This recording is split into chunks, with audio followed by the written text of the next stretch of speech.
Hi friends. பாசிப்பருப்பு சாம்பார், அதாவது இது சாதத்துக்கு முட்டை சேர்த்து தேங்காய் சேர்த்து எப்படி செய்கிறதுன்னு பார்ப்போம். அதுக்கு முதல்ல குக்கரில் தக்காளி, வெங்காயம், பச்சை மிளகாய், பூண்டு எப்பவும் நம்ம சாம்பாருக்கு வேக வைக்கிற மாதிரி இது ஒரு 4 நபர் சாப்பிட்ற மாதிரி 150 கிராம் பாசிப்பருப்பு. அதுக்கு 2 தக்காளி, ஒரு பெரிய வெங்காயம், 4 பூண்டு, 4 பல்லு பூண்டு, பெரிய பல்லு. இதுக்கு பாசிப்பருப்பை நல்லா சுத்தம் பண்ணிவிட்டு அந்த குக்கரில் சேர்த்துக்கணும். குக்கரில் சேர்த்து நம்ம எப்பவும் போல் விசில், இது பாசிப்பருப்புங்கிறதுனால 2 விசில் விட்டால் போதும்.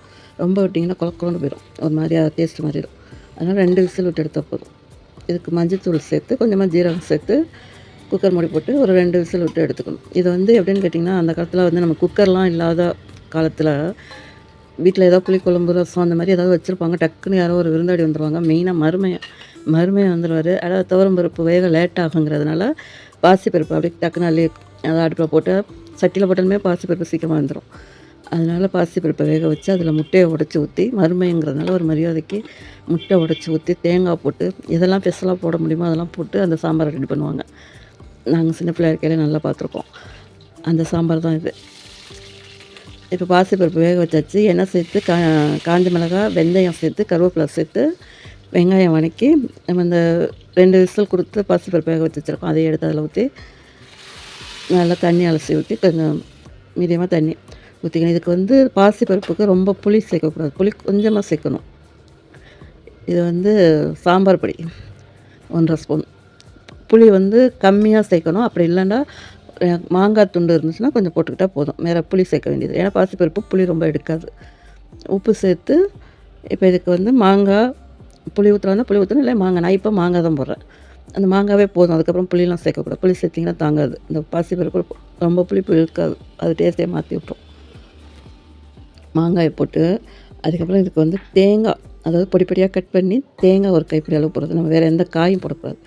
தேங்காய் ஒரு கைப்பிடி அளவு போட்டு நல்லா கொதிக்கும் போது நமக்கு இப்போ குழம்புக்கு தேவையானதெல்லாம் போட்டு தாளித்து வச்சு அதுக்கப்புறம் நம்ம கிண்ட போகிறதில்ல. அதனால் கொதிக்கும் போது முட்டையை முழுசாக அதே மாதிரி உடச்சி ஊற்றி அங்கங்கே தனித்தனியாக எத்தனை முட்டை வேணுமோ அத்தனை முட்டை, அது அப்படியே தான் இருக்கும், நம்ம கரைஞ்செல்லாம் போகாது.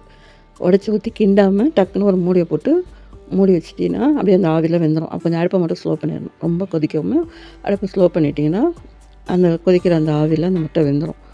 முட்டை வெந்ததுக்கப்புறம் இப்போ எடுத்து பார்த்திங்கன்னு வச்சுக்கோங்களேன், குண்டு குண்டாக இருக்கும் அந்த முட்டை. ரொம்ப போட்டு கரண்டி போட்டு கலக்காமல் அந்தந்த இடத்துல அப்படி லைட்டாக பரட்டி விட்டால் போதும்.